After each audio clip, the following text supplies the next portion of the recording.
Jack, on Alpha, we were talking backstage. It's been a full year since we've casted together, and I'm excited for this game especially. It has been too long since we casted together. A bit of unfortunate life changes that's happened that's prevented us from doing so, but we're back together again, and I couldn't be happier for it. And we got some EU action for you guys coming up here, as you saw. It'll be Clay Soldiers versus Pandemonium, and it is a huge match for Pandemonium. Accounting department managed to finding the win early in the week, takes them up to 6-3. Pandemonium currently sitting at 5-3, have the opportunity to take second seed, but need to win both their remaining sets, starting with this one. And that's going to be the most important. Clay Soldiers, unfortunately, we were talking about it, doesn't seem like they're going to get through, but they can play spoiler, and spoiler sometimes is the way that some of these lower teams need to play, just because of the fact that, hey, right now it's all about seeding, and if this team gets the third seed or the fourth seed, that could really help out Clay Soldiers for the next phase when they play. Absolutely, and we're just going to quickly bring up the schedule for you on screen, but it is going to be an action-packed day for you guys here. Saturday, as you can see, we have the Pandemonium vs Clay Soldiers matchup for you right now, followed up by SPL, and then afterwards, going to be having two more SCC sets for you. The Snake Hunters versus Elysium, don't want to miss that one, and the Average Joes versus Fishies, going to be rounding out the day. But let's move back over to Clay Soldiers versus Pandemonium. Clay Soldiers definitely had some bright sparks, have some good moments, just looking to push those forward to be more consistent. Yeah, as you can see in the standings as they come up, there they are as they sit in that fifth seed, not going to really make it to that fourth seed unless for some odd reason Snake Hunters start tumbling down. So there is a possibility of them coming back up, but it's very, very light. And I don't know, AJ, when I'm looking at, 2-6 and 4-4, if Snake Hunters just win one game, it's over for Clay Soldiers. Yeah, but Snake Hunters, they do have a bit of a tough matchup this week going up against Elysium. So there is still some slight hope there for Clay Soldiers, sorry. Just F6, as you saw, down, pretty much rooted to the bottom of the table here. I don't think they're going to be able to push up to even claim fifth seed. But it's up to Clay Soldiers just to try and give their own hopes some chance here by taking this set. So it's a massive set with implications at both ends of the table here.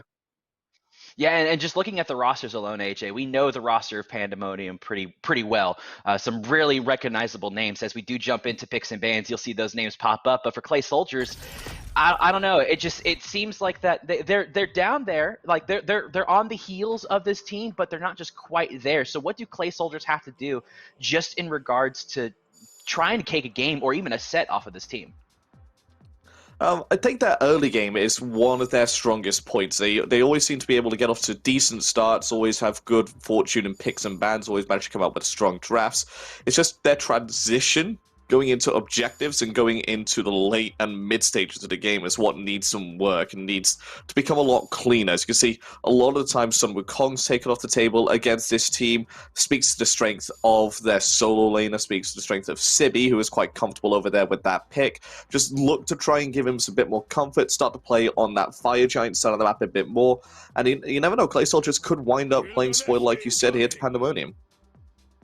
Well, Gilgamesh is going to be locked in for the first pick. And when it comes out to bans, you were talking about the solo laner and Sibby, and I see two solo laners. Even you could say Athena is a potential solo laner in the third batch, but Athena just a recognizable ban across the world. But with Gilgamesh being open, Tiamat remains open for the mid lane. And man, AJ, when it comes to the fight between Gilgamesh and Tiamat, in all honesty, I give it to Tiamat, but then Umoja gets locked in as well for Pandemonium, and I don't know. It just seems like that if Gilgamesh can't lock down on this Tiamat and they're able to just have some good peel or some heals like what the Umoja picked up, it's going to be dicey for Gilgamesh to even get in there. I would rather take a team out over Gilgamesh pretty much every single day of the week. I mean, Gilgamesh sure can start to run the early game a little better than Tiamat can, especially if he's in the jungle, which I imagine this pick is going to be, although there's still potential for it to go to solo lane.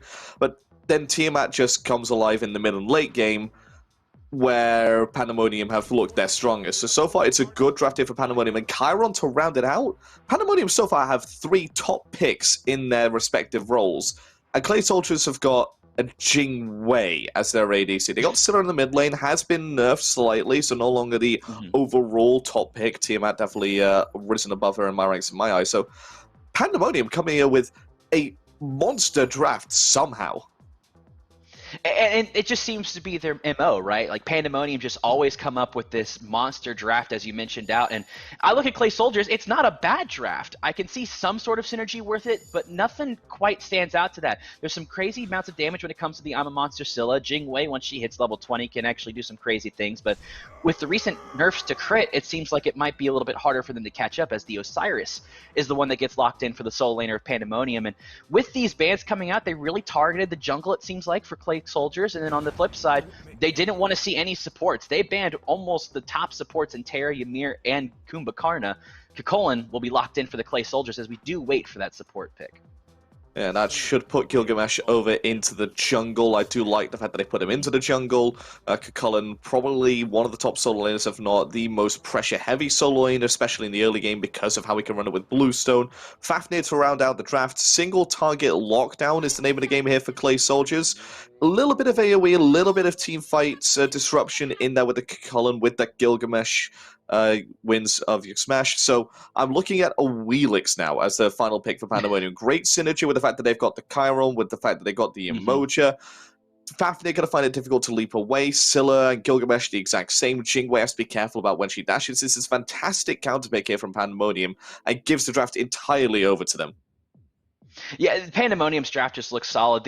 My only question mark though was the Wheelix, but you made that question mark more of a period, AJ, because I don't know, a Wheelix to me always seems to be one of those kind of like baited picks when it comes into the jungle role, just because you're able to do a lot of damage in the mid game, but what she brings to the late game, we will find out as we do jump into game number 1 between these two teams. But I look at the late game, AJ, and to me the late game screams just, if they're able to catch up, Clay Soldiers can kind of run with it a little bit.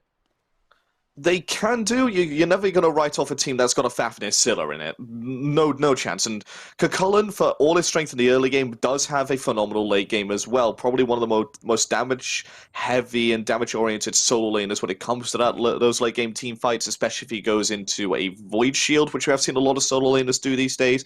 So I am not entirely sold on the fact that this game's going to go 100% Pandemonium's way if it gets to the late game, but I'm still giving the edge to them given their superior draft and given the fact that their draft should have control of the early game as well.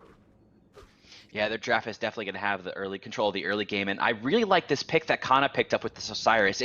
The Osiris can just bring a lot to the table, but what's interesting is the fact that he elected to go tier 2 boots instead of a starter item with the Bluestone. So how is that going to necessarily affect Kana's clear when it comes to the fact that on the flip side you have Sibi getting the Bluestone pendant? So this is the start that is pretty much exclusive to Osiris these days. You go to Boots 2, you wait until you come back to get Boots 3, you're going to go to the Warrior Tabi, as well as get a Warrior's Axe. This just allows you to flex into many different potential starter items if you wanted to. Most of the time you are going to see that Warrior's Axe because of the fact that it is probably the most synergistic on Osiris, but you can still go into the Bluestone Pendant if you wanted to get a bit more pressure, can go into the Death Toll if you wanted some more sustain, can even go into a more anti-heal centric Tainted Steel if you felt like some of the healing on their team is going to be a bit more of an issue. It just keeps options open here for the Osiris.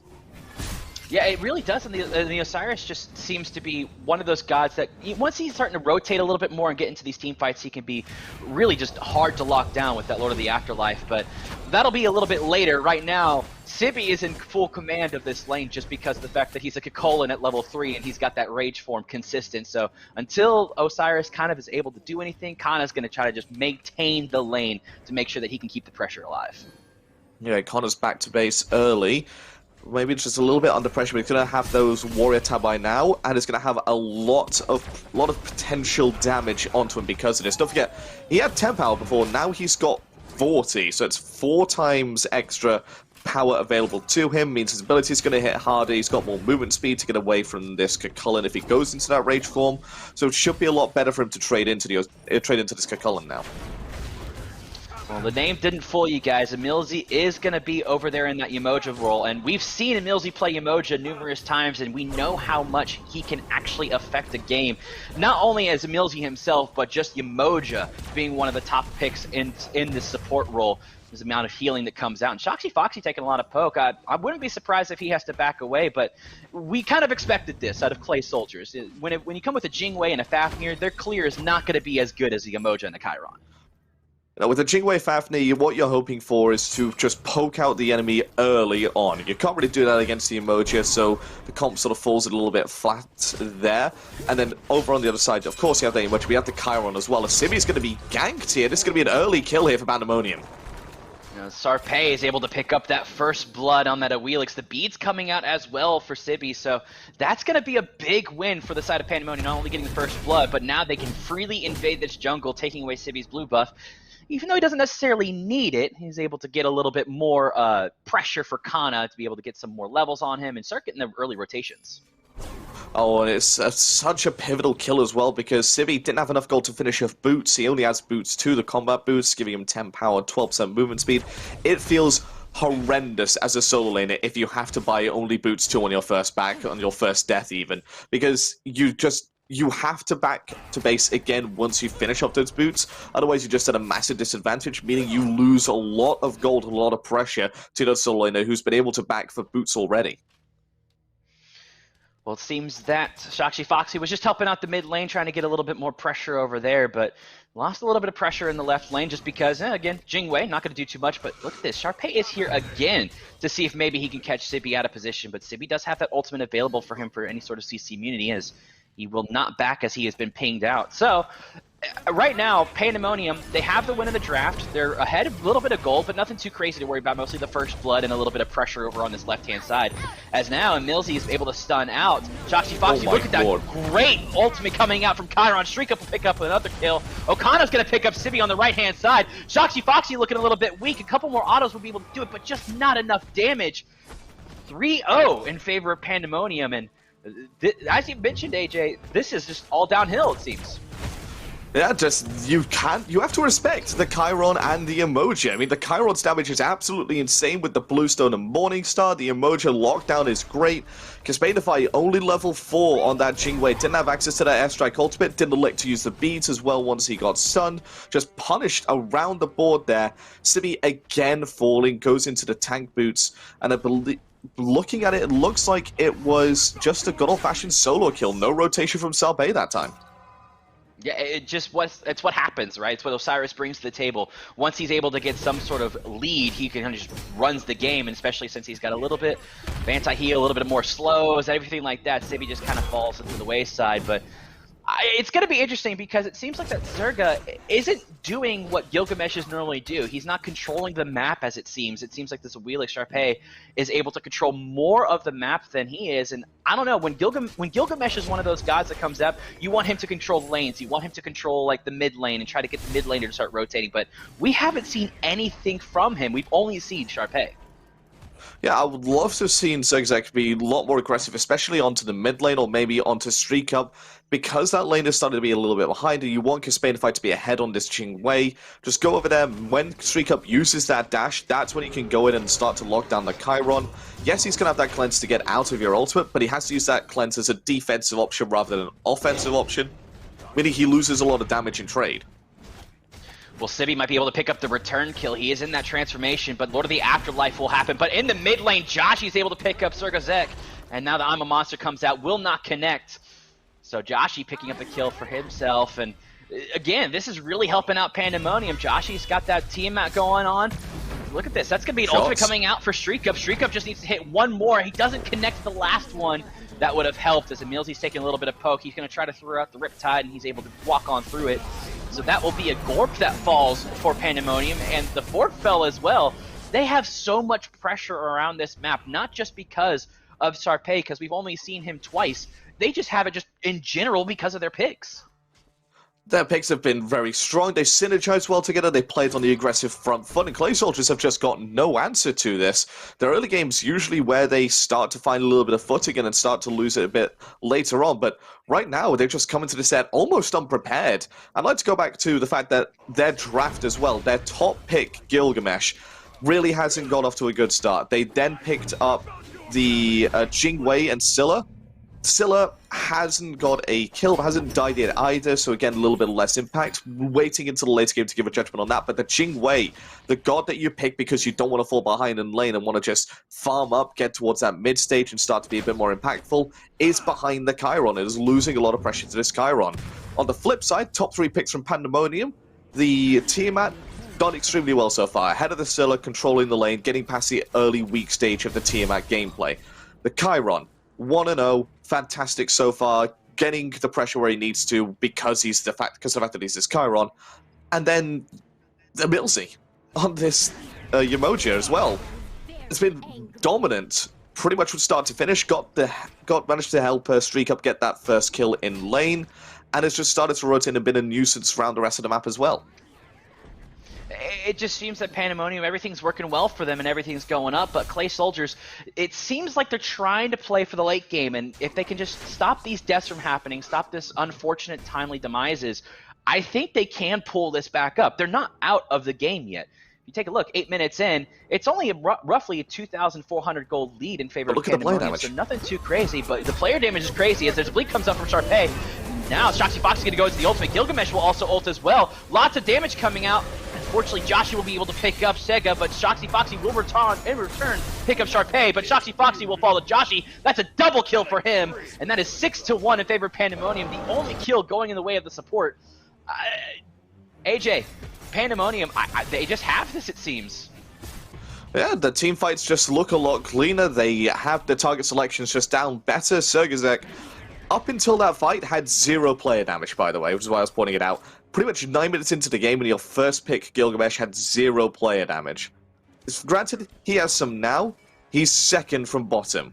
1,238 in that one fight. That's a lot of damage to be putting out into one fight, especially at 9 minutes into the game. So I'm looking at him to play more aggressive and start getting this damage off a bit more. The only issue is he can't do that. He's got Blink as his first relic rather than the beads, meaning any time that Sarpay is around, he has to play defensive. Yeah, it just seems like that this Gilgamesh wasn't as impactful as they hoped, but this is a way to shut down Gilgamesh for everybody that wants to see. Just don't let him do anything. Just kind of control the map and let him do anything that he wants to do, but I don't know, whenever we start talking about these soul laners starting to rotate in, the junglers starting to be a part of these team fights, the only name that I'm seeing that's consistently coming up is Sarpay.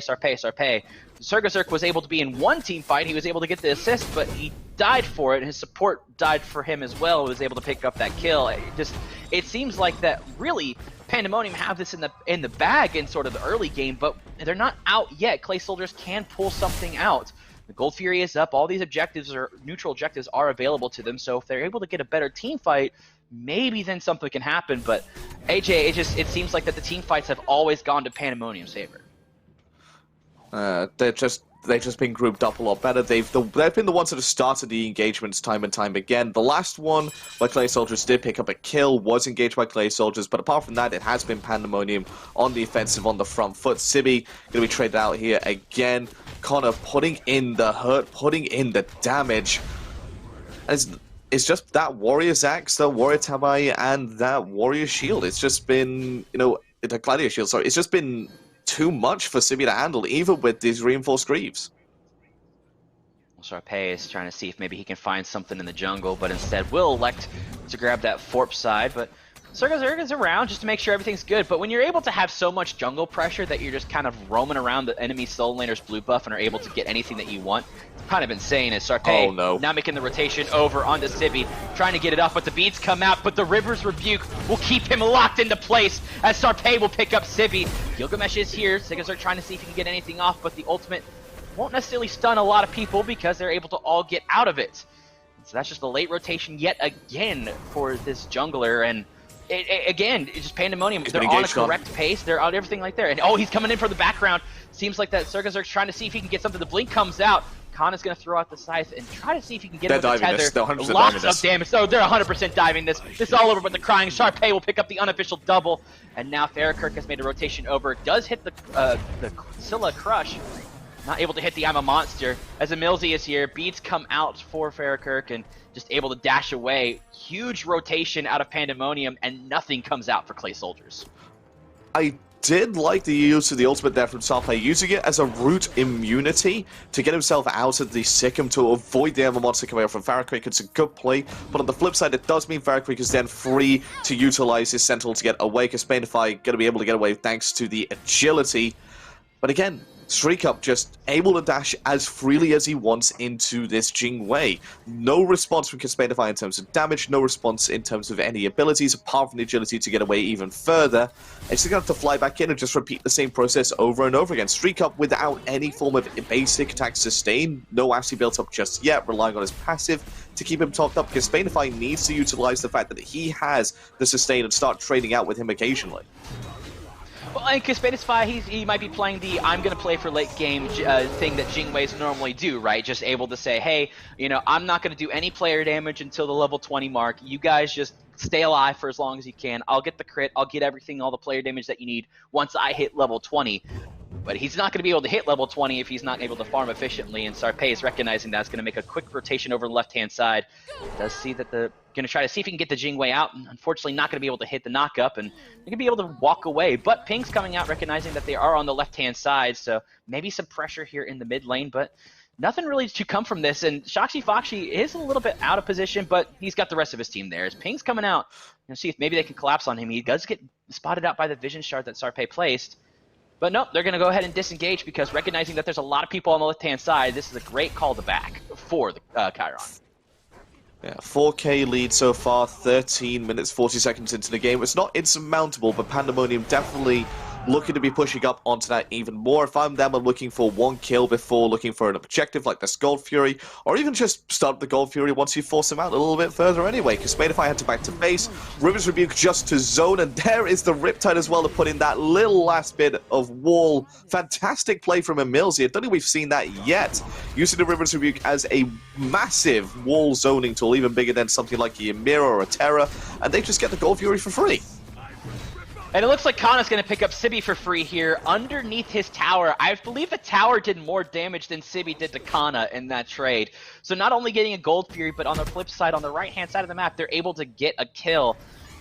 Again, Pandemonium just have this, it seems, just in their clutches. It seems almost too easy for them. But Clay Soldiers, we've seen it come back from games. In the past, they have come back from worse games, so maybe they can get something going on. But when I just look at comps alone, AJ, not even worried about who's playing what, I just don't really see the synergy coming out of Clay Soldiers comp, and I see a lot more synergy coming out of Pandemonium's comp.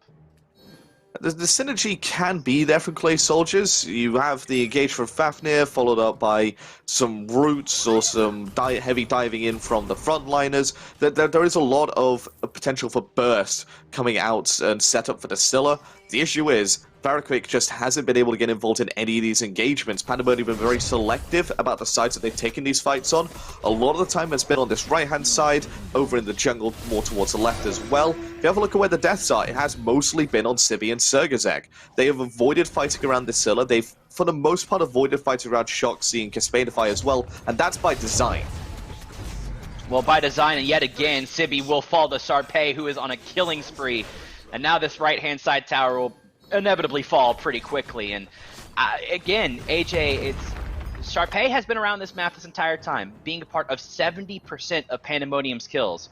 Whereas we have seen the only kill that Clay Soldiers had, their jungler was a part of. But it just seems like there's just no pressure from this Gilgamesh. But now I say that, they're on the left-hand side, trying to find any sort of pressure, as Varric is going to get knocked up. Rivers Rebuke going to happen. The beads come out just a little bit late from the Feather Step, but is able to dash away. They're trying to see if they can collapse on Streakup, it seems, but I don't know. If I'm a level 17 Chiron and I see level 14 and a level 12 Fafnir and Gilgamesh, I think I have it pretty much in the bag. Yeah, I'm not afraid of that. I'll just save my abilities, be a bit more conservative with my ultimate, and I know that I can survive that 3 versus 1 with the Jingwei alongside of it. Just focus out the Jingwei, then the rest of the 2 should be easy pickings after that. But Jingwei now is built up into first item of crit with that Wind Demon. Response, Connor has built 3rd item, Spectral Armor. 3rd item, Spectral Armor. That just shows how, you know, they recognize that Caspadify is probably the ace in the hole here for Clay Soldiers. The rest of the map hasn't gone too well. Scylla hasn't had the impact. At least they can rely on Caspadify's Jingwei. This is the pick that is synonymous with Caspadify. He'll pick it up as often as possible. Only sitting at 615 player damage 17 minutes into the game, but that's because, as you said, they're banking on the late game. Question is, can they survive into the late game? Oh, and what's interesting, AJ, as well, is that if you take a look just at levels alone, you see a huge level discrepancy in the solo and the jungle. We all can see that, and a little bit in the support role, but not too much to worry about.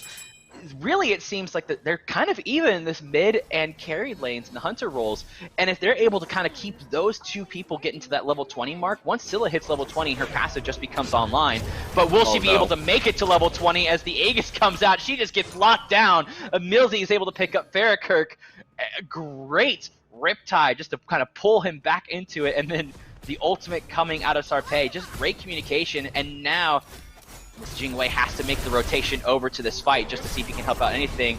Sashi Fox is going to go up into the ultimate. He did pop the Sunder onto Emilzy, so Emilzy will take a little bit more damage as here comes the River's Rebuke. Jumps coming in, but not enough damage. Josh is going to be able to pick up this Gilgamesh. Sibby has made a rotation, but Sibby's able to pick up Emilzy, so there's one for them. Will he be able to pick up two? He will be able to pick up two, but in response for his own life, Joshy picks up his own double kill. So now Joshy's going to try to see if he can get the Jingwei. Jingwei popping the Aegis. Looks like Hispanify is going to live another day. Great win for Pandemonium, but they did lose a little bit of pressure when it came to their tanks, but their carries still remained alive, so all that damage is done, and the tier 2 mid tower will fall.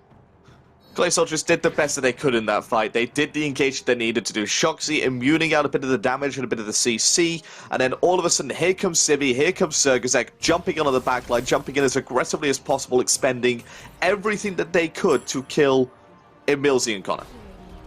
Not the priority targets that they were looking for. They had to take down Joshi, they had to take down Sarpe, they had to take down Streaker. One of those three goes down, much better result for them, even if it's still that 2 for 4. But the 2 tanks falling, Pandemonium completely okay with that. In fact, I think Emilzy even intentionally got himself in the line of fire there, just so he could help keep Sarpe alive. Sarpe escaping at the skin of his teeth at the very end of the engagement. And then all of a sudden, Streak Up rotates into the fight a bit later than Caspanify, and just cleans up.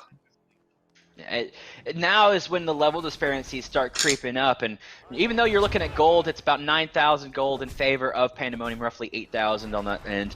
You kind of look at the XP difference, it's going to be even more massive now that once you start recognizing that these level leads are there. It's 12,000 experience, and that's kind of massive. And with this Oni Fury that just dropped, that's going to make it even worse. 13,000 is going to be the experience difference, and 13,000 is quite a substantial amount of levels. AJ, you've got 2 levels in the mid lane, 4 levels in the jungle, 1 level on the solo laner, a couple levels on that, and the support, and a couple levels on the carry. So gonna make things a lot difficult for Clay Soldiers to come back, but it's still there. It's still possible, but it's just not looking as good when you're 10,000 gold down, and Zergazerg just can't seem to do anything. But a great pull from Sarpei in the back, trying to see if he can get anybody, but the beads do come out. As Farrakir comes into the I'm a Monster, does connect on a Milzy, but not enough damage to do anything, so Sarpei will be on a rampage picking up Farrakir, and now Josh is in the back, but Shriek Up will pick up Zerazerg. First Onk able to come out. Sibby trying to see if he can get anything, but Sarpei staying alive for as long as possible. Shut down, he does. As Foxy Foxy picks it up, Akana is able to pick up his counterpart, and Joshi will pick up one for himself. That is 4 for the price of Sarpei. And now they could just run it down this mid lane, take this mid Phoenix, and I don't know if it's game just yet, but the only one available is Caspanify. He's a Jingwei. He doesn't have a whole lot of player damage to his name. It's possible, but I think they just get this mid Phoenix and then probably back away to grab a Fire Giant. Yeah, that should be the play. 2 towers still remaining, 1 in solo lane, 1 in dual lane. Titan's a bit too tanky at this point. Sergazek and Farrakrik up in about 7 seconds. Just back off, start to pick up an objective. They may even look to take the Pyromancer first, or start whittling down the Fire Giant, wait for Sarpei to respawn, then take it. I would definitely do that. They can afford to let Clay Soldiers in and look to take the fight because of how far ahead that they are. They're just shy of 10,000 gold ahead. Sarpei up in 2 seconds. He'll get this Fire Giant as well. It's gone from bad to worse here for Clay Soldiers, and that was a fight that they engaged. I'm looking around and I'm going, AJ, what can Clay Soldiers do to pull this out? It seems like every time that Pandemonium just come in, or even Clay Soldiers come in to fight, they just seem disgruntled and not connected in any sort of way. It just seems like they're trying to get onto the back line, but there's so much peel that comes out from Milzy and Pandemonium as a whole. I just don't know what Clay Soldiers can do. So what can they do? Now that they've got the Fire Giant, they're down 11,000 gold at the 21-minute mark. Is there anything that they can do, or is it just kind of a, hey, let's reset this one, move on to game number 2? they have to try and stall for as long as they possibly can here. Pandemonium's lead is going to start shrinking soon with the fact that we see some full builds starting to come online from them. I mean, Sarpei's got a full build already and save his starter item upgrade. Joshi one item away. We're not including boot sales here because a lot of the time teams and players avoid the boot sale. They sort of keep them until the very latest stages of the game. We're talking 40 minutes plus. So full builds coming online here for most of the Pandemonium boys, meaning that Clay Soldiers will start to recuperate some of that gold naturally, because Pandemonium is just going to keep it in their pockets. Clay Soldiers going to be able to use that to spend on some items. The experience, again, starting to shrink because of the fact that Pandemonium are pretty much all level 20. So this is the time to stall. 5-10 minutes from now, Clay Soldiers can find themselves in an even game. They have to hold out for that time, though. Let's see if they can hold out into this Phoenix Siege, as the Phoenix is at half health, getting a lot of damage taken to it. Sibby trying to see if he can stall for as long as possible, Rex with the team. Saxi Foxy's taking a little bit of poke, but able to stall out for as long as they possibly could, making sure that minion wave didn't do as much damage. But now that Kana's here, he's going to have that full passive for Osiris. The damage mitigation will come out. Jossie trying to see if he can find Zerg on the back end, but not able to do that. But Blink coming in from Sibby, he's going to get to knock up, but he will only knock up one. As Gilgamesh is now in the back line, he's going to throw out his ultimate. I'm a Monster going to come through, the Frenzy will hit, and that will hit. The I'm a Monster does connect. And that's going to be one for Farrakirk, so this stall is exactly what they needed, but he's trying to trump away. Shoxy Foxy gets pulled right back in. Sarpei is saying, no, that's mine, I got you. But they were able to stall, and they defended the Phoenix well, AJ. That's good. That's a 1-for-1, and they almost killed Sarpei as well. Joshi quite low, has to lick his wounds a little bit before he comes back in. That's a good hold. That's a good stop right there. Caspanify still has his ultimate, the only one left with his ultimate available. Phoenix quite low. They have to stop Streak Up from being able to base stack it. He's the next priority target. Second, the jungle could wrap around as well. Scylla is still available, full health, full mana, because of the fact he went back to base. Caspanify as well. Do they hold the Phoenix still? It's on its last leg. Streak Up is the man to watch. Streak Up's going to just focus that Phoenix, and that bird will fall. The left-hand side bird is falling, but Circus are not able to quite get into there just because of Millsy was around the corners, making sure that no one is going to get into his back line. So now they're just going to grab these buffs. The Primal Fury has spawned, so they're able to pick that up as well. Fire Giant is about to wear off in about 50 seconds, so they have pressure in the mid lane, they have pressure in the left lane. But will they continue that pressure and march it all the way down, as the next Fire Giant will spawn at about 25-30 approximately, and that's going to help them out. But AJ, we saw a glimmer of hope coming out of Play Soldiers. They were able to hold the Phoenix as well as they could. Can they team fight again? Do they have to team fight around this Fire Giant that's going to spawn here in the next minute? Or are they just going to play it back, try to defend the Phoenix over on the right-hand side and possibly the mid side? I would say give up this next Fire Giant. It's not enhanced, it's not the backbreaker that it could be. You just proved that you could fight into a Fire Giant-sided team and come out even. So just let them have it. See, level 20s across the board now. It's just Shoxy that's behind, so experience is basically null and void. Final items coming online, starting to for Clay Soldiers. They still need some relic upgrades. They still need some relic upgrades. They also still need some starter item upgrades. So they're starting to get to the point where they are, for all intents and purposes, even. The Pandemonium snowball is starting to come to a halt here. It just depends on whether they're able to close out in the next 3 or 4 minutes, at which point then Clay Soldiers will find themselves in that even game and have the chance to come back into it. Yeah, we talked a lot about this person in particular. Okana on this Osiris has just absolutely dominant, just it seems like he's maintaining more in the back line and letting Clay Soldiers go onto them, and then he just goes, hey, I'm a tank too, I'll just go ahead and kill you myself. As I say that, Sarpei is able to get the Blink Feather Step onto Farrakirk, but the Sikkim Crush will connect, so this could be big. Rivers Rebuke comes out, Sarpei is going to be the target. Looks like that Zerg is going to try to jump away. Chiron is going into the ultimate. Kana is locked down. The bird fell. Kana's taking a lot of poke. Sibby is in the backline just doing a massive amount of damage. The I'm a Monster will not connect, but what will connect is Joshi. He's able to pick up Farrakirk in response, and now it seems like Clay Soldiers have to completely disengage because all of them are really weak. So that's going to be a free Fire Giant, a free right bird, and they're able to pick up Farrakirk in response. Fantastic engage from Clay Soldiers, but one person stood in their way. Rivers Rebuke from Emilzy completely shut down any form of aggression, shut down any kill potential that he had on Sarpei. If we're going into a game 2 here very soon, and I'm Clay Soldiers, The moment I load into lobby, I am spam clicking the emoji ban button as fast as possible. I'm going for the world record ban pace here on the emoji, just because of how disruptive and how clinical Emilzy's been on it. He's been absolutely phenomenal. 1-1-16, unheard of. He's been a part of 17 of the 20 kills for Pandemonium, and when you're talking about a support number, you like looking at the last digit number, right? Like the one that's like, how was I in team fights? Was I present in them? Yeah, you were, Emilzy. You were present in almost every single one of them, along with your counterpart, Okana, who's just been a monster to deal with. He's able to just make sure that Emilzy keeps us able to the backline and doesn't have to engage.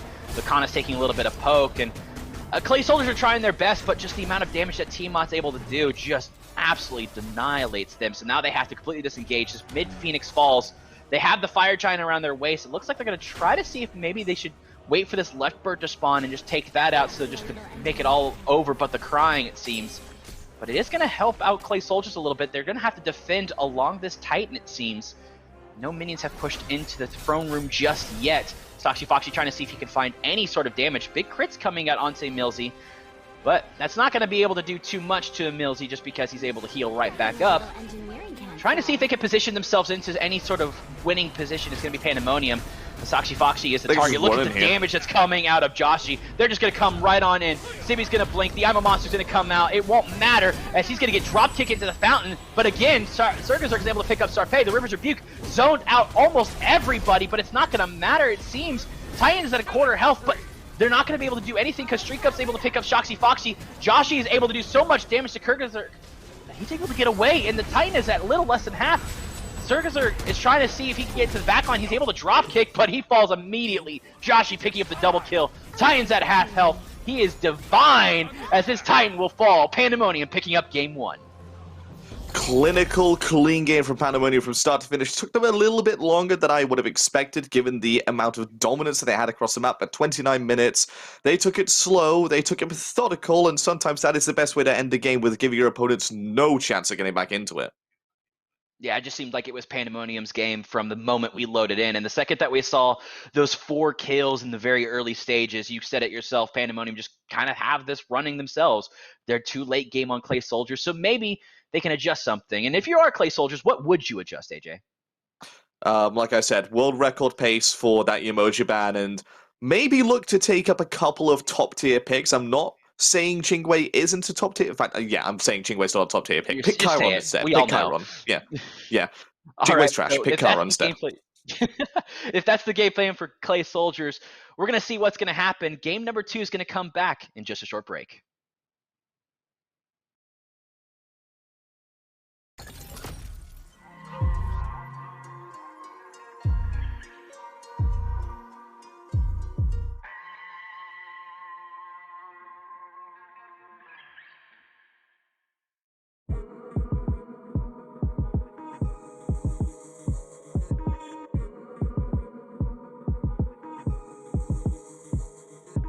How you gon' lie when you look me in my eyes and you show me a facade? Show me a facade. How you gon' lie when you look me in my eyes and you show me a facade? Show me a facade. You a lie. You a front. You say anything long as you get what you want. Tryna play me like a fool, homie, I am not a clown. It ain't nothing but a game, cause all you do is mess around. Now I'm on the verge of a meltdown. Meltdown. I should've known when I met her back at Midtown, at Dogwood, when I was going through a rough patch, but it's all good. I even told about the dark times I had in childhood, when we was driving off of I-10 in Kirkwood. Now all that time I never get it back. You wanted that, used to hate when I didn't wanna hang. I noticed that, used to talking about your ex Jake with your next Jack. Used to messing with them white boys, now she went black. Wait a minute, guess you went and got yourself a real life. Got yourself some booty shots and lip filler. You just wanna make a rapper beat like Dilla. You ain't nothing nice, radiator, I spit us up close. Baby, you a ghost, you a demon, and you should float. Get out the way and just go, and just go, and just float. How you gonna lie when you looking in my eyes and you say you down for the cause, but you really here for the ride? You ain't really feeding no sheep. You're a K9 in disguise. Should've never gave you nothing but a funky high five. I know we can't go back in time, but I wish I could rewind and get back all that money that I spent every nickel and dime. Cause you a lie. Oh, you a front. You won't say anything as long as you get what you want. Went and got yourself a new man. It ain't even been a month. I feel sorry for your boo, cause he don't know what he signed up for. Do he? Ooh, yeah, I heard that you met him at the bar, Louis. Hope you don't try to do him like you tried to do me, baby. You a cold-blooded killer like Stu. Cause up close, baby, you a ghost. You a demon, and you should float. Get out the way, and just go, and just go, and just float. Float like a balloon, apple, empty bottle, cork, styrofoam, and most dead bodies. You killing me, homicide. Look at your lying eyes. I should have been better laced, cause I failed too many times. If money's the root of evil and you call yourself a dime, you gotta be penny wise, you gotta be penny wise. You gotta be penny wise. You gotta be penny wise. Cause up close, baby, you a ghost. You a demon, and you should float. Get out the way, and just go, and just go, and just float.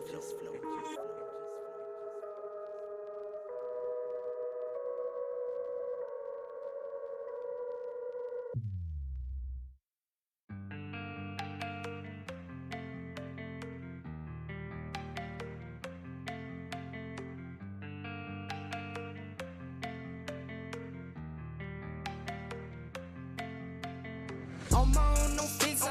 I'm gon' ball, no picker. That I ate those, they live for. Talking on my back, go figure. Whole team eats fun spitter. Never was the one to go flicker. No face, no case, no picture. Full place, big stakes, my dinner.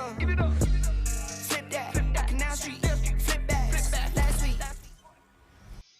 Welcome back, everybody. And now we can discuss a little bit more in depth of what was going on in that first game, AJ. It just seemed like Pandemonium, yet again, just able to run the map entirely. And I don't know about you. It seemed it was all on Sharpay and mostly on Emilzy, though. Yeah, those two picks, the Wheelix and the Emoja, definitely ran the game.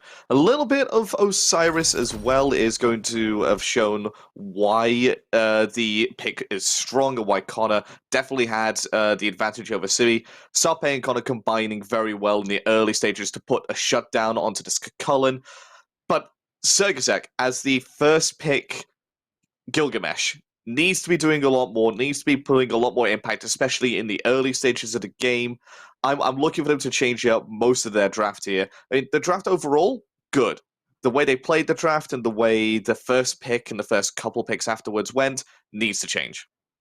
Yeah, Zergasek just seemed like that he was not able to do really anything with this Gilgamesh pick when Kaspanify, who was not present in any team fight until he was level 17, and when he was absolutely needed, was one that outplayer damaged him, and he just had no control of the map, it seems. So maybe it's not necessarily the Gilgamesh that needs to change. Maybe it's something a little bit different just in the play style of Zergasek, but I'm not sure, Alpha. It seems like that once that jungler is able to kind of get rolling, maybe something can happen for Clay Soldiers. But I'm also with you. I think Kaspanify needs to get something a little bit more up to date instead of this Jingwei pick, as we are able to jump into picks and bans. And now, don't get me wrong, AJ. I'm a huge Jingwei fan. Love her to death as a carry main. But when it comes to just playing it into the comp that they picked, I don't know if it was worth a third pick. Maybe a last pick, but not a third pick. I mean, if you're a Jingwei fan, you and me are mortal enemies. I absolutely despise the character. I think that she's just not worth it. But you are picking her to avoid losing lane, and if you are picking someone to avoid losing lane, you have then lost a lane in the draft completely. I don't like the pick pretty much whatsoever.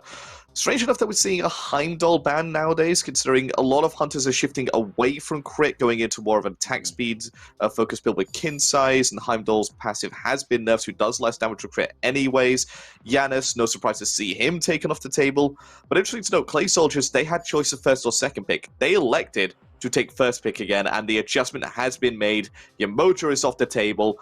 That is a good start. You know, I'm surprised it wasn't the first ban that we saw. We saw the King Arthur get banned first overall, but I was hoping that I would see production just immediately see the emoji and just spam lock it so we could see how fast it would be. But unfortunately, they had to have to wait a little bit of time, AJ, to get that emoji ban.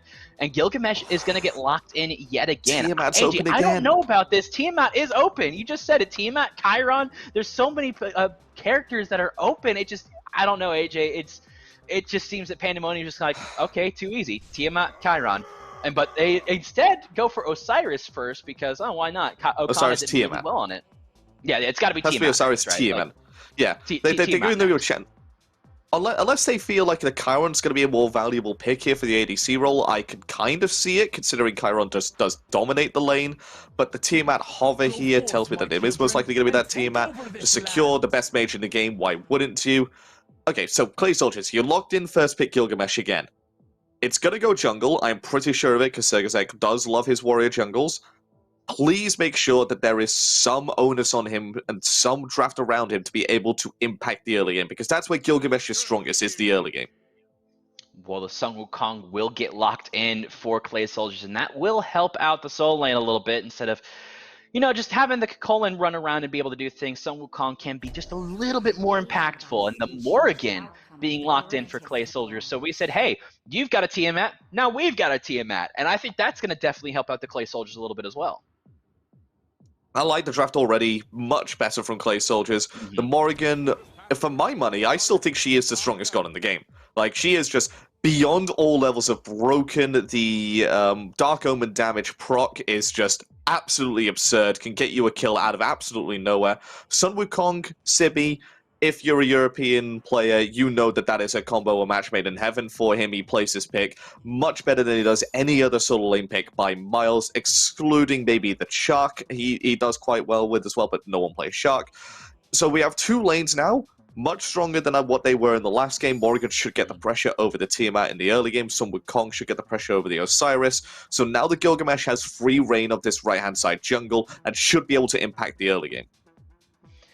Well, as the second ban phase is coming out, support's getting banned out for Pandemonium, and Set was the first ban out for the Clay Soldiers. I wouldn't be surprised if we see another jungler get banned out, maybe like a Nemesis or something like that, just so that you don't have Sarpei running around doing Sarpei things, especially with a Nemesis. It could be pretty bad. But instead, they like to ban the Sobek. Sobek is a top-tier support right now, but Fafnir will get locked in for a Milzy, and that was fast, AJ. I don't know about you, but I don't think I've ever seen a Fafnir get locked in that quickly. No, I think the only other team that would lock in Fafnir that quickly would be Accounting Department or Old Rival, depending on which age you want to come from. So Fafnir with Emilzy is, again, they've done it again, haven't they? They've done it again. They've done it again, AJ. They did it again. They locked in Jingwei, and I don't understand. There's so many open. Now this will help though. The Bacchus can give a little bit of pressure. We have seen that dual lane work in the past, where the Bacchus is able to jump onto somebody. Then as they land, the Jingwei knocks them back up, and then you're just the other carry and just kind of look at them going, well, I can't do anything, and just inevitably die. But again, I don't know. It seems like that is just so wrong on so many levels when there's so many carries left available, AJ. I can think of Onher, I can think of Apollo, I can think of Chernobog. I don't know. This Jingwei, he has to feel so confident about this Jingwei pick to be able to just go, last game, I didn't do well, but give it to me again, boys. I've got this. And I don't know. I would love to have seen an on her with the fact that they have a Morrigan as well. It's just a perfect transform pick. The Daji, we don't even get to talk about that because, well, we've got a game coming up and we need to get right into it. Yeah, let's jump into game number 2. That Daji pick is going to be interesting to watch out for with Sarpei, but again, we're so focused and honed in on Kispanify's Jingwei, AJ. It's just so remarkable that he went to it again. You said on her, even though there was a little bit of nerf to that ultimate, it's still going to be a top pick. Apollo gives you more pressure when it comes around global ultimates, especially now that Transcendence is kind of coming back into this way. I don't know, AJ. It just seems that Pandemonium yet again have drafted a comp that works really well for them. And then Clay Soldiers on the flip side, they have a better comp than last game. That's for sure. We can 100% agree with that, but I just don't think it lines up as well as Pandemonium's draft. No, I mean, you have a look at Pandemonium's draft. They've slightly improved on it. They've slightly downgraded on the fact that they've got a Fafnir instead of a Yemoja. You can say that's sort of a sideways thing, but the Daji into this draft. Have a look at Clay Soldiers. 2 of their gods do not have CC immunity. In fact, one of them, the Bacchus, doesn't even have beads. So he's going to have to play very passive in this game if he doesn't want to get pulled by Sarpei. And what's one thing you don't want to do with Bacchus? Play passive. Yeah, and you want to be aggressive as possible, and it's really hard to play aggressive when you're already losing a lane in this duo. It just seems that, like, there again, as Emilzi's is going to jump in, disarm, Shoxy Foxy is the target, the Belch is going to come out, but beads are there, Streak Up able to pick up first blood. That's what you wanted to do if you were Clay Soldiers, but Pandemonium able to do it on the flip side just makes it so much better for them. A first blood at 1 minute in the game, AJ, this is just screaming game one yet all over. Shoxy still hasn't finished up the boot, still didn't go in for a starter item. Meanwhile, Emilzi starting to get even further ahead because of the fact that he's got that benevolent starter online. Shoxy in a world of hurt here, and as Bacchus, you want to get through the early game as fast as possible and start to control in the mid game. Farrakrik a bit low as well. Being kicked on the tower is Joshi. This should be a kill here for Zergazek, and it is indeed. Wow, that was a great play from Zergazek. He was able to pick up that kill. Sarpei is around the corner. He might see if he could try to find something, but it's a little bit risky. He's not on a ward. He's trying to see if maybe he can dash, and now he's been spotted out by this ward. Zergazek is recognizing it. He's trying to get the damage out. Cuts coming out, the jump coming in. Sarpei, you got to get out of there. Farrakirk is around with a stun. He's able to get away, but great play by that Gilgamesh, is able to drop kick Joshi into the tower. That's definitely going to help them out. Way better play than what we saw out of game one. Yeah, more active in the early game, which is exactly what we wanted him to be. He's going to go back to base now without picking up those small harpies. Probably has his boots finished. He does indeed goes into the Ninja Tabai. I think last game we went for the Warrior Tabai just to be able to get a bit more power. Bit of a different direction this game. Going to go a bit more attack speed focus, and I kind of do like that because most of the time you are going to be base attacking. The drop kick combo does a fair bit of damage, but doesn't quite kill them, so you are looking to finish them off with the basic attacks. Yeah, and especially with that Eye of the Jungle pickup, that's going to help out his attack speed a little bit. And already we're starting to see improvement. I don't think we saw Sibby pick up his blue buff at all within the first 8 minutes, and this is his second blue buff that he's gotten, not including the first one.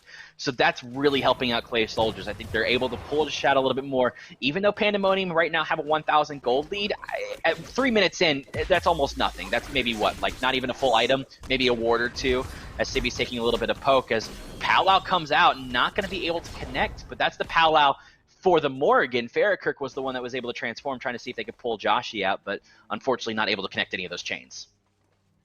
Yeah, it's surprising, because I think they must have just completely missed the chains, because I saw that Joshi was pretty much in range of it, Sarpei was there as well, but it's unfortunate play from Farrakirk. Doesn't get beads, doesn't get the relics from Pandemonium, which means that ultimate's just been almost wasted. Well, the snipe's coming out for Shriek Up. One more will do it. He will not connect it, but Emilzi will pick it up as he's going to transform into the dragon and possibly jump right back out as he so does. Zergazek is in the background, just trying to see if he can maybe lock onto Sarpei or anybody. He's going to throw out the ultimate, but gets stunned out by Emilzi. Emilzi doesn't have that knockup, but there's that's going to be an ultimate coming out from Sarpei as Kaspanify picking up a kill for himself. The drop kick comes out. He's trying to get away as possible. Beads out for Sarpei, but Sarpei will clean it up. Another kill for this Gilgamesh, or excuse me, an assist, but able to help out Kaspanify get that kill. That's going to help out the carry. Look at the XP difference. 800 is not a whole lot. Gold difference still floating around 1,000. They're playing more for the late game Clay Soldiers, and they're keeping up with this early game pressure that Pandemonium had in game 1 and now in game 2. Yeah, they're not letting Pandemonium just run around doing exactly what they wanted to do, which is do the last game over and over again. But this time, Clay Soldiers putting up more of a fight, putting up resistance, getting the rotations online quicker. I'm still worried. I'm still worried about Shoxy, though, on this Bacchus, falling even further behind yet again. Look at the net worth. He's down 600 gold compared to the next lowest person. That's Kaspanify again. We'll touch on that a bit later. ADCs who are underneath their tower do inevitably fall down to the bottom, but later on in the game might see him come up. Player damage, lowest player damage share for the Bacchus. Again, not where you want to see him. What does he pick up as his starter item? If he even does elect to go one at all, does he go into the Benevolence? Does he go into a Watcher's Gift? We just don't know yet. Yeah, it seems like that the Benevolence would be the better pickup of the two, but when it comes to like Watcher's Gift and making sure that Ingrace happens as we do have a pause coming out, it just seems like that the Benevolence is going to be the best pickup for this Bacchus. But if he, like you said, even if he elects to go it, he could go something a little bit more damaging, maybe a Void Stone or something like that to help out strip those magical protections, so that when he comes in and leaps in and just destroys everybody with that ultimate, he could do a lot more damage. So it depends on what kind of build he wants to go with. But AJ, you're the coach of the matter. Would you tell him to be more of a bruiser burst guy, or just say, hey, you're peeling, be a big tank? I would say go Compassion, because of the fact that he's got his passive to give himself some mitigations. I believe he get up to 14% if he's max drunk. Then he's taking less damage overall than other supports will if they did have the Compassion. Therefore, he gets more value out of it. So I want to see him go into that on these back-to-base purchase items. It's going to be a ward. And there it is. The Benevolence has been picked up finally. He's going to start earning some passive gold, passive experience, and start to catch up. And that will help. I think he was trying to be aggressive with those tier 2 boots at the very early stages of the game, and it just didn't work for that side of the lane. But it's worked overall for his team. He's able to keep everybody up kind of afloat, so maybe that's where most of the gold lead was, specifically the fact that Emilzy had the Benevolence a little bit earlier. But seems like a rotation coming out of Zergazek. He's going to leap on, and he's not going to connect onto Okana, but the rest of Pandemonium are making a rotation around. The drop kick will not connect, but Lord of the Afterlife will. As Emilzy is here, he's going to go up in. Joshi has made a rotation as well. He's going to go and leap in. He's going to try to see if he can find the Gilgamesh, but will not be able to. Lots expended for the price of 0 of Pandemonium, except they're able to get a 4 out of this, and that's a little bit of a bonus, but I don't know. Clay Soldier's able to get away from that and try to make sure they can maintain and play their style of game. That can help. At 6 minutes in, it's going to be 2,200 gold in favor of Pandemonium. I'm very confused about why Zergazek elected to leap in there when Connor was running towards him. You want to try and save the leap from Gilgamesh as a chase tool, and maybe even use your ultimate as a gap closer as a little bit as well, but leaping in just means that Connor gets away for free, allows him to escape that situation almost completely unscathed, and he leapt further away than where he was when he was standing next to him. So again, a really weird play from Zergazek, but Clay Soldiers escape. Pandemonium wastes a few ultimates, and they like to take the fort. So again, a small win for Pandemonium. Yeah, and that's going to help out Pandemonium a little bit, but I think that just keeping everybody alive for Clay Soldiers is definitely helping, right? Like, at this point in the game last, we saw like a 4,000, 5,000 gold lead at 7 minutes in, and we were kind of going, they can come back, or at least I was, and then it just snowballed out of control for there. Right now, Clay Soldiers, even though they are down, like we said, 2,000 gold, it's nothing to worry about at this case, because they are playing for the late game. They got Caspanify on this Jingwei, and once he's able to start rotating at level 17, level 18 mark, that will start helping, especially if he goes into the crit. Now, Sibi's going to get stunned out. Sibi's going to be able to get away. He's a Sun Wukong. It's not going to matter. And then in the late game, you also have Farrakirk, who's got this Morgan pick. I just think that that's going to be so helpful. But the drop kick will not connect. Streak Up able to dash away from it. Yeah, little change to Charon that happened very recently. He's now knock-up immune whilst he dashes. So drop kick going to be completely null and voided by that giddy up. So it is again a counter matchup, as if Charon needed more of them. And Milzy sneaks in and steals one of the oracles, meaning no vision for either team. Sibi Bird forms away, recognizes that Salpe's lurking in the jungle, looking for yet another gank. Doesn't want a repeat of last game where he died 5 times in the first 8 or so minutes. This time Farrakirk in a lot of trouble here. In fact, he's gone. Yeah, Joshi just absolutely blew him up, and Milzy's going to go ahead and try to leap in, trying to see if maybe he can get the Bacchus. He leaps in, does not connect it, but no beads coming out. He's going to get pulled right back in by Sarpe, and Joshi will pick it up. That's a double kill for the mid laner, and that's exactly what you wanted to see out of Pandemonium. A late rotation coming out of Sibi, trying to see if he can defend this mid tower for his life. Instead, they're going to go ahead and look in this jungle, maybe even looking up for Caspanify. It's just big plays coming out of Pandemonium, as now they're going to be able to invade the jungle and grab this Gorp on this left-hand side of the map. I think Sibi's going to try to get something, or Surkirk's going to get something, but he's going to try to ult. He's going to use the beats. He's going to leap back in. He's going to pick up a Milzy. He's going to pick up 2, but for his life, Streak Up will be able to pick him up. But that is great play from the jungler. That is what you want as Gilgamesh. Even though he dies, he picks up 2 kills, punishes the invade. Caspanify. He avoids the final shot. He's up in the sky. If that does he that was a very risky early landing there for Caspanify, just to make... There's Streak Up still had 1 shot left. Caspanify could have waited in the sky for that final shot to disappear before landing. Instead, elects to land early, lives... Thankfully. He doesn't get punished for his misplay there. And you know what?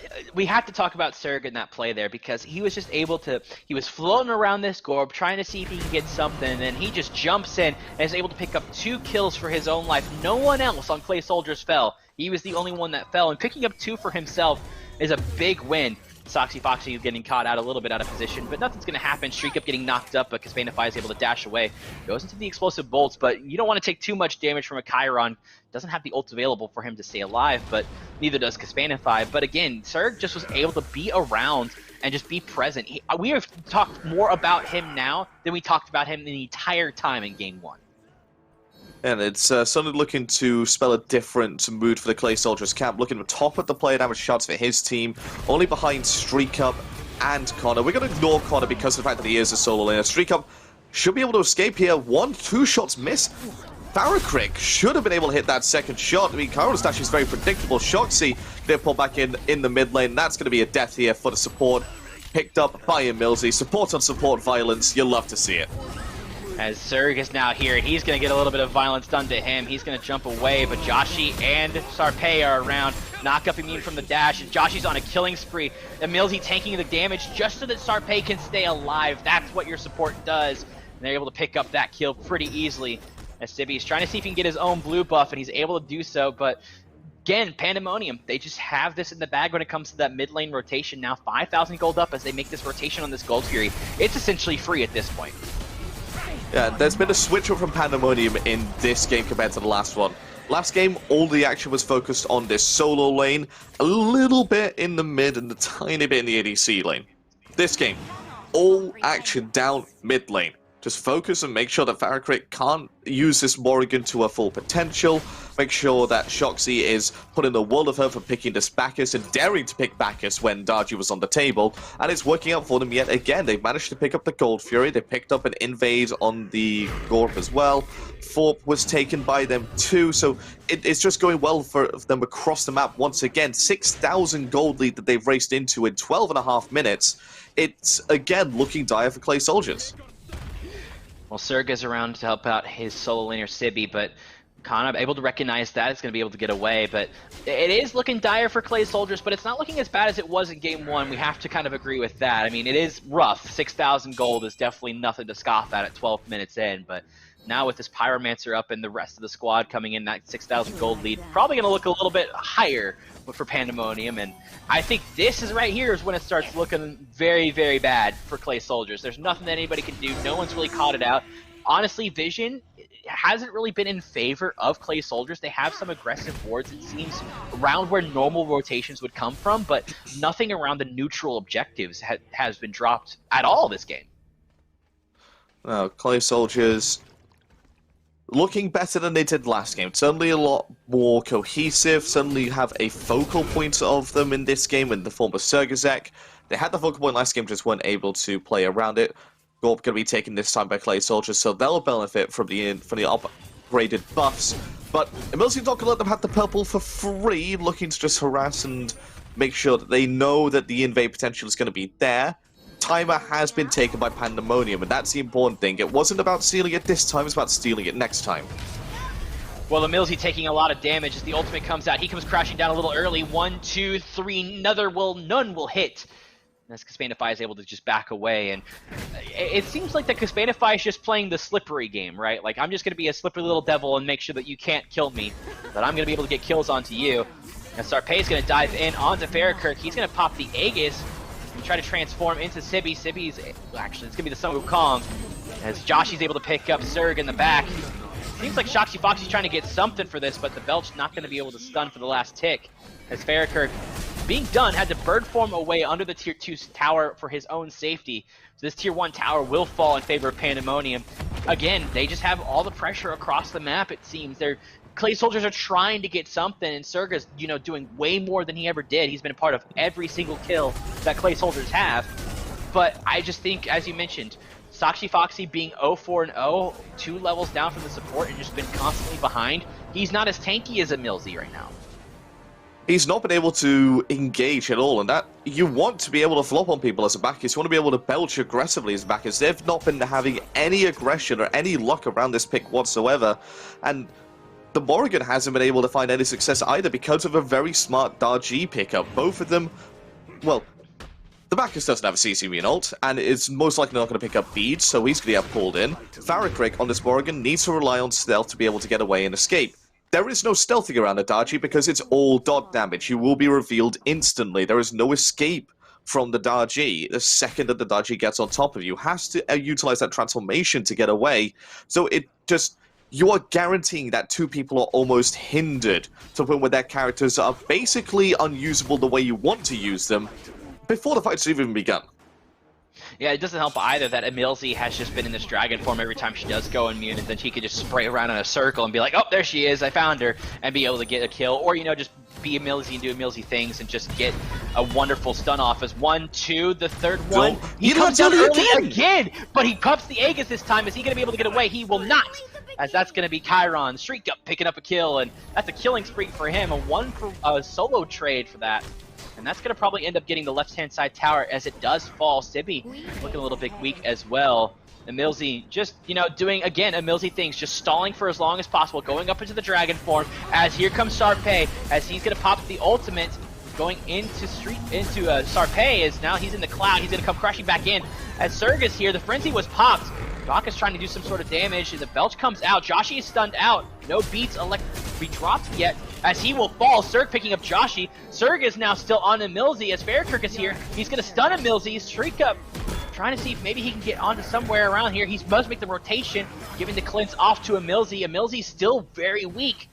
Clay Soldiers are going to have to completely disengage. Great kind of trade for Clay Soldiers, able to pick up Joshi, and that's definitely a target you want to get. But only Joshi kind of has made the rotation now. And just so much dropped for Clay Soldiers. Look at that. That's 4 ultimates dropped for Clay Soldiers in this one rotation, whereas on the flip side, you dropped 2. Yeah, Joshi unfortunately wasn't able to get any of his ultimates off before he fell. So did use both of his relics. Good win for Clay Soldiers in that regard, but it doesn't feel like a win. They get the kill, they get out, but it doesn't feel like they got anything from it. Just, okay, we got a kill. We chalk one up on the blackboard, and that's about it. Pandemonium, despite the fact that they lost that fight, they get a Primal Fury here for free. And that 100% a free Primal Fury. And, you know, we're looking at the player, I'm looking at the player damage chart, AJ. 2,395 for your Jingwei.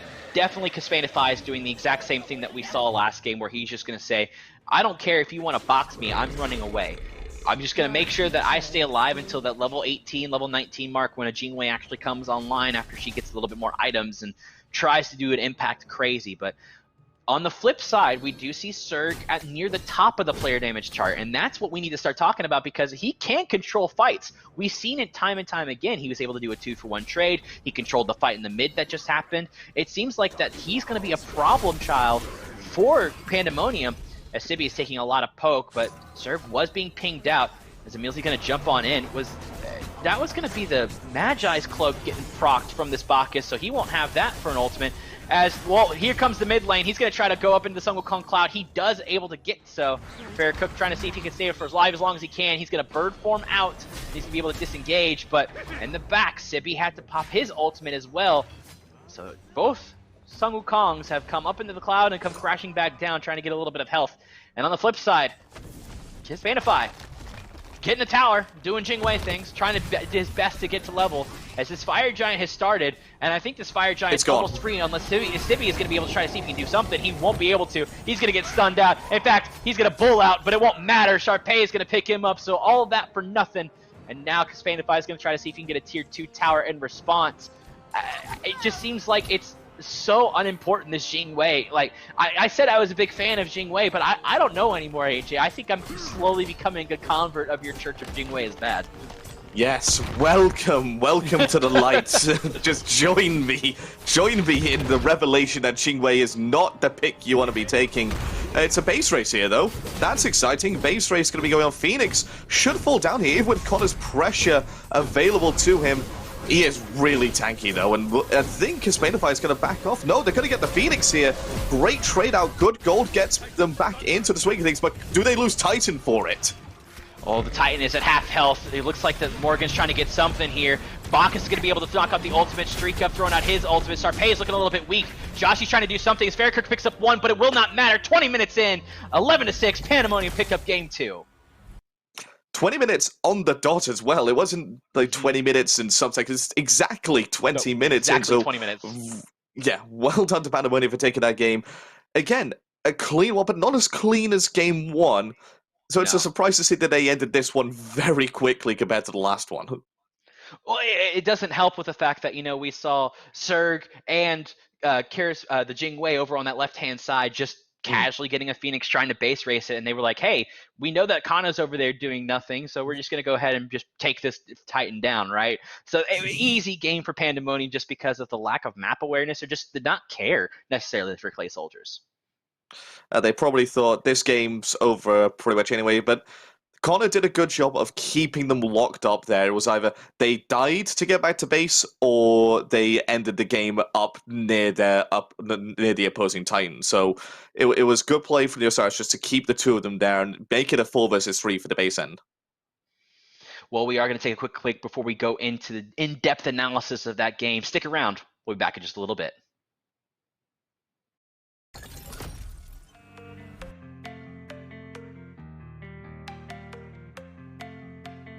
I'm on no fixer. I'm gon' ball no picker. That I ate those they live for. Talking on my back, go figure. Whole team eats fun spitter. Never was the one to go flicker. No face, no case, no picture. Full place, big stakes, my dinner. Flip that. Canal Street. Flip back. Last week. Old money. This week. New racks. Never buy 9 more. If I can't afford to gift wrap. Stunning in your foreign car. You keep buying rental tags. Heard you roll the as a lean, we are not the same. Couple thousand in my pocket, this pocket chip. Rubber bands on my arm, this is not for play. I put 20 on the crib, while you cop a chain. I know they hate it or love it. You know I love when they hate it. Last year was living basic. Haters on the other side. 3 up, read between the lines. Know I got some angels with me. Made it through some evil times. Late night on some demon time. Pour the Sprite, I need a line. I can't lock it, see the line. Freeze time. Brainstorm, you cannot swim with your chains on. I can see none with the lights off. Cap, you been the main one. Coolin' when I got my mains on. Show money, but those aren't the same ones. I been told you that it was game on. Been winning since I was on game 1. Go. Telling me how to live like you made me. Going dumb and I blame you made me. Money longer than a grown-up baby. Step crazy in a new Mercedes. Thinking that's 550. 5 seats, 50 kids in there. Prime steak on my dinner plate. Nike tag for the dinner wear. Flex up, never play it, dress up. Never gonna let up. Never, ever set up. Play with my fam, get wet up. Go, won't let up. Never, ever. Haters on the other side. 3 up, read between the lines. Know I got some angels with me. Made it through some evil time. Late night on some demon time. Pour the Sprite, I need a line. I can't lock it, see the line. Freeze time.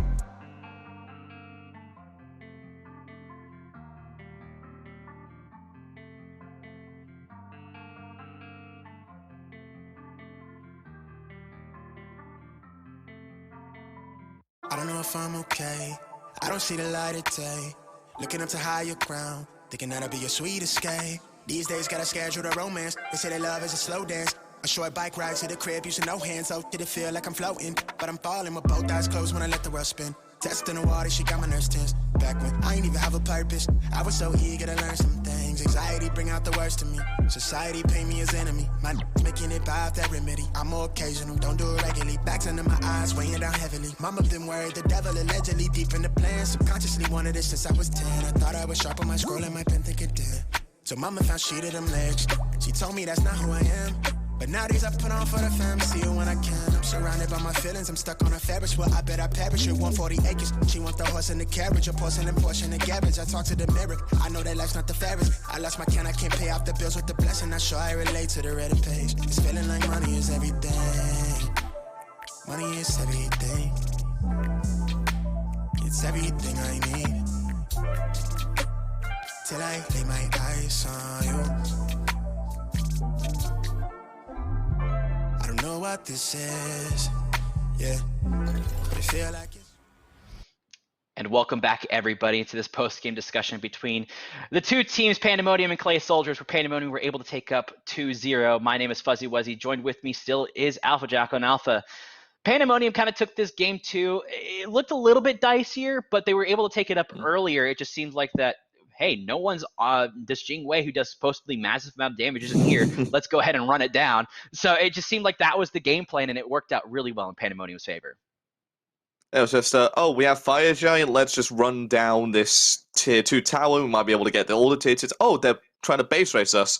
Okay, we can just get a Phoenix. Connor, do you mind backing and stopping them? Oh, we can end the game. Yeah, let's just do that. Let's just end this and just go home early. And it was a great performance from Pandemonium overall. Again, Emilzy stepping up here on this Fafnir, doing incredible support plays that you're used to seeing from him. He's back and in the groove again, and that's going to spell trouble for any team that comes up against this Pandemonium squad. They're starting to fire on all cylinders. Yeah, all cylinders for sure. Emilzy definitely was the one that had pretty much the entire backline just protected. He was able to bring him into his loving embrace and say, I have you, carries. No, you're not going to die without me. And sure enough, he was able to make sure of that. And he was also still aggressive as well, jumping in on some of these kills and trying to get some stuns, throwing some hammer stuns, popping that Sunder just to do more damage to tanks. So Emilzy definitely coming in and helping out Pandemonium. And this Pandemonium team is definitely a team to watch out for. Yeah, so they have set themselves up for a all-out battle for second seed next week up against Accounting Department. So be sure to stick around to try and catch that one. We'll have the results of that coming in soon. But that is pretty much everything that we have time for in terms of SCC. We have SPL coming up soon. And Fuzzy, why don't you say what's coming up next? I mean, we've got some great games coming at you. We're still in the group phases coming out for the SPL, and it's just going to be a fun time to watch. You got to have to keep everything in there.